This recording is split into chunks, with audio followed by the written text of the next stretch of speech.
ఆయన కుటుంబాన్ని, నన్ను, నా బిడ్డలను హక్కును చేర్చుకున్న ప్రతి హృదయానికి 2 చేతులెత్తి మనఃపూర్వకంగా నమస్కరించుకుంటున్నా మిమ్మల్ని అందరికీ కూడా.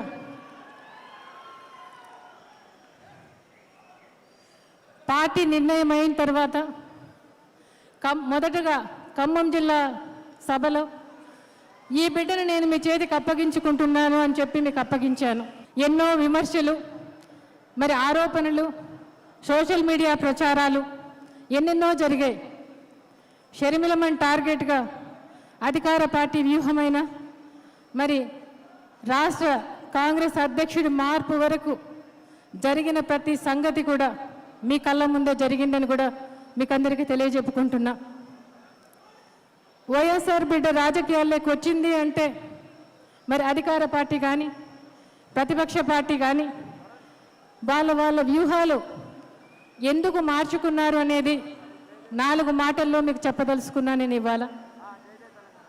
ఓ నాయకుడు అంటే ఎలా ఉండాలి అంటే వైఎస్ఆర్ని చూసి నేర్చుకోవాల్సిందే. ఆయనను విమర్శించే పార్టీల నాయకుల వాళ్ళు కూడా కెమెరాల ముందు కానీ మైకుల ముందు కానీ చెప్పకపోవచ్చు, కానీ తమ ఆంతరంగిలకు ముందర రాజశేఖర రెడ్డి గారిని నాయకుడిగా అంగీకరించాల్సిందే. శత్రువులైనా ప్రత్యర్థులైనా ఎవరైనా కూడా రాజశేఖర రెడ్డి గారిని ఒప్పుకోవాల్సిందే. అది ఆయన నిండైన వ్యక్తిత్వం, గొప్ప వ్యక్తిత్వం అని కూడా చెప్తా నేను. ఈరోజు కాంగ్రెస్ పార్టీ వారు ఎంతో ప్రేమతో రాజశేఖర రెడ్డి గారిని తమ పార్టీగా ఓన్ చేసుకుంటా ఉన్నారు. ఇవాళ నేను అడుగుతున్న వారిని 35 సంవత్సరాలు 40 సంవత్సరాలు ఆ పార్టీలో ఉంటూ ఆ పార్టీకి సేవ చేస్తూ మరి ఆ పార్టీకి జవసత్వాలు తెచ్చిన రాజశేఖర రెడ్డి గారిని మరి అదేవిధంగా ఆయన సీఎం అయిన తర్వాత ఆయన్ను, ఆయన పరిపాలన విధానాలను అన్నిటినీ కూడా రోల్ మోడల్గా తీసుకోవాలని చెప్పిన వీరు ఆయన పోయిన తర్వాత కొన్ని నెలల తర్వాతనే మరి ఆయన గురించి ఎఫ్ఐఆర్లో దోషిగా ఎందుకు పెట్టారు అని అడుగుతున్న కాంగ్రెస్ పార్టీ వారిని. అంతేకాకుండా మరి ఆయన కుటుంబాన్ని రోడ్డు మీదకి తెచ్చింది మీరు కాదా అని అడుగుతున్నాను ఇవాళ. ఇదంతా లోకమెరిగిన జగమెరిగిన సత్యం అని కూడా మీకందరికీ కూడా తెలిసిందే. ఓ నాయకుడంటే ఓ నమ్మకం, ఓ నాయకుడంటే ప్రజల కష్టాలను గట్టెక్కిస్తారన్న ఓ భరోసా, ఓ నాయకుడంటే ఆప్యాయత, ఆత్మీయత, ఓ నాయకుడంటే నమ్మకంతో చిరునవ్వుతో మరి ఇచ్చే పలకరింపు, ఓ నాయకుడంటే ఎన్ని కష్టాలు వచ్చినా మిన్ను మీద పడిన మరి చెక్కు చెదరని ధైర్యం, ఓ నాయకుడంటే తన వారికి న్యాయం జరుగుతుందన్న నమ్మకం ఇచ్చే నాయకుడు, ఓ నాయకుడంటే తన వాళ్ళ వల్ల కష్టాలు నష్టాలు వస్తాయని తెలిసి కూడా వారిని వెనకేసుకొచ్చే తెగింపు, ఓ నాయకుడంటే కొండను ఢీకొట్టే సాహసం, ఓ నాయకుడంటే కేవలం అధికారం మాత్రమే కాదు మరి ఈ మట్టి మీద మమకారం, ఈ మనుషుల మీద మమకారం, ఓ నాయకుడంటే తన జీవితంలో జరిగే ప్రతి ఘటన నిజాయితీతో ప్రేమతో నింపుకొని తన వారితో సాగే గమనమే ఓ నాయకుడి లక్ష్యం.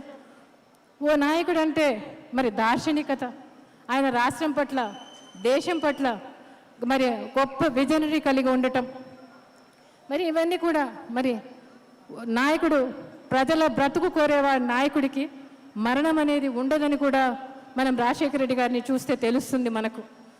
అంతేకాకుండా మరి రైతులైనా పేదలైనా మధ్యతరగతి వారైనా మహిళలైనా నిరుద్యోగులైనా విద్యార్థులైనా అనేక సామాజిక వర్గాల వారైనా ఏ వర్గం వారిని తీసుకున్నా వారిని సొంతంగా తీసుకొని వారి కష్టాలను వారి సమస్యలను మరి వారు తెలుసుకొని వారిని పరిష్కరించడమే నాయకుని లక్ష్యం.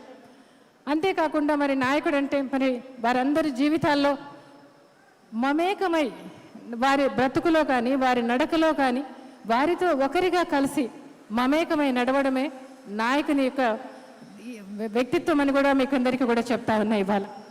మరి అదేవిధంగా మరి ఏ వర్గాన్ని చూసినా ఎవరిని చూసినా కూడా కదిలిచ్చేది అదే ఉద్యోగ అవకాశాలు కల్పించడంలోనైనా, ఉద్యోగ అవకాశాలు సృష్టించడమైనా, మరి అదేవిధంగా మరి రైతులకు అండగా నిలిసే తనకు తానే మట్టి మనిషిగా ఆవిష్కరించుకోవడం అని కూడా చెప్తున్నా ఇవాళ. ఇవన్నీ కూడా తెలంగాణలో మరి ఎవరిలో ఉన్నాయని తెలంగాణ ప్రజలను అడిగితే, ఇటువంటి గొప్ప వ్యక్తిత్వం జీవితం ఎవరిదై ఉంటుంది అని అడిగితే వినపడేది కనబడేది వైఎస్ఆర్ వైఎస్ఆర్ వైఎస్ఆర్. వైఎస్ఆర్ తెలుగువారి గుండె చప్పుడు అని కూడా మీకు అందరికీ తెలిసిందే ఇవాళ. మరి అటువంటిది ఈరోజు మరి వైఎస్ఆర్ను మనమందరం తలుసుకుంటున్నాం, వారిని కనబరుచుకుంటున్నాం, తెలియపరుచుకుంటున్నామని కూడా చెప్తున్నా ఇవాళ. మరి రాజశేఖర రెడ్డి గారు ఈ గడ్డను ఎంతగా ప్రేమించారో అంతకంటే ఎక్కువగా ఈ గడ్డ ప్రజలు ఆయన్ను ప్రేమించారనేది వాస్తవం. రాజశేఖర రెడ్డి గారికి కానీ మరి తెలంగాణకు కానీ ఏ వివక్ష తెలియదు. మనిషికి ఆయన దృష్టిలో తేడా లేదు. ఆయన చెప్పేవారు ఎప్పుడు, నా ప్రస్థానంలో ప్రతి మలుపులో జనజీవనంతో నాది ముడిపడి ఉంది అని చెప్పేవారు. అదేవిధంగా ఆయన జీవించారు కూడా, జనం కోసమే జీవించారు. ఆయన జీవితంలో మేమెంతో మీరు కూడా అంతే ప్రాముఖ్యతగా ఉన్నిందని కూడా మీకు అందరికీ చెప్తున్నా. అదేవిధంగా చెప్పాలంటే మరి రాజశేఖర రెడ్డి గారిని ఆయన సీఎం అయిన తర్వాత సంక్షేమంలో కానీ, జలయజ్ఞంలో కానీ, అభివృద్ధిలో కానీ ఈ ప్రాంతానికే పెద్దపీట వేశారనేది కూడా నిర్విధాంశం.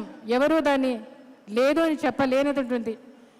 మరి అదేవిధంగా మరి ఆయన చనిపోయిన తర్వాత ఈ తెలంగాణ గడ్డ ప్రజలే ఆయన కోసం, ఆయన లేడు అన్నప్పుడు పరితపించిన గుండెలు ఈ ప్రాంతంలోనే ఎక్కువ అని కూడా చెప్తున్నా. ఆయన కోసం చనిపోయిన వారు కూడా ఎక్కువని కూడా మీకు చెప్తున్నా. ఈ ప్రాంతంలోనే రాజశేఖర రెడ్డి గారు మరి ఆ విధంగా ఉన్నారు. ఎంతమంది రాజశేఖర రెడ్డి గారికి మోసం చేసినా, కుట్రలు చేసినా తెలంగాణ ప్రాంతం ప్రజలు మాత్రం మరి వారి మంచితనాన్ని పోగొట్టుకోలేదని చెప్తా నేను ఇవాళ. రాజశేఖర రెడ్డి గారు కల్మషం లేని మనిషి. మరి ఆయన స్వచ్ఛమైన మనసు, స్వచ్ఛమైన తెలంగాణ బంగారు స్వర్ణమయం కావాలని ఆయన అభిమతం అని కూడా చెప్తున్నా మీకు. తెలంగాణ గొప్పగా ప్రగతి సాధించాలని, సస్యశ్యామలంగా అన్నపూర్ణగా తెలంగాణ కలకలలాడాలని ఆయన కళ, ఆయన డ్రీమ్. చెప్పేవారు ఎప్పుడు కూడా, నేను ఈ ప్రాజెక్టులన్నీ పూర్తి చేయగలిగే ప్రతి ఎకరా పొల పంట పండినప్పుడు నా జీవితం ధన్యత అవుతుందని కూడా చెప్పేవారు. అదేవిధంగా ఈరోజు మరి ఎన్ని విషయాలైనా కూడా వివాదాల్లోకి తీసుకురావచ్చు, కానీ ప్రాంతంలో అన్ని విషయాల్లోనైనా మరి మమకారం విషయంలోనైనా ఆ రోజున అభివృద్ధి, సంక్షేమం, నీటిపారుదల ప్రాజెక్టులపై దృష్టి పెట్టడమైనా అన్నిటి మీద ఖర్చు పెట్టడంలో వైఎస్ఆర్కు సాటి లేరు అని కూడా మీకు అందరికీ కూడా చెప్తున్నా.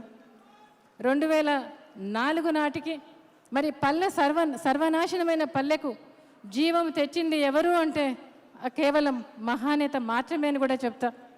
బంగారు తెలంగాణ సాధ్యం కావాలంటే ఈ గడ్డ మీద పుట్టిన ప్రజలు, బిడ్డలు వారందరికీ బంగారు భవిష్యత్ ఇచ్చినప్పుడు మాత్రమే మరి ఆ రోజు మనం బంగారు తెలంగాణ చేసుకోవడం సాధ్యమవుతుందన్నారు. కానీ మనందరి దురదృష్టం, మరి రాజశేఖర రెడ్డి గారు మన మధ్య నుంచి వెళ్ళిపోయిన తర్వాత ఆయన మొదలుపెట్టిన ప్రాజెక్టులు ఈరోజు కూడా పూర్తి చేసిన పాపాన పోలేదు. కానీ మనందరి దురదృష్టం అని కూడా మీకు అందరికీ చెప్తున్నా. ఆయన కళ అసంపూర్ణంగానే మిగిలిపోయిందని కూడా చెప్తున్నా. ఒకటైతే నేను గట్టిగా చెప్తున్నా, గర్వంగా చెప్తున్నా, వైఎస్ఆర్ రక్తంలో మరి నమ్మకం, విశ్వసనీయత ఒక భాగమని కూడా చెప్తున్నా. ఆ రక్తంతో పాటు ఆయన హావభావాలు, ఆయన ఆత్మీయత ప్రతిదీ కూడా పుణికి పుచ్చుకున్న బిడ్డలు జగన్ బాబు, షర్మిలమ్మ అని కూడా మీకు అందరికీ చెప్తున్నా.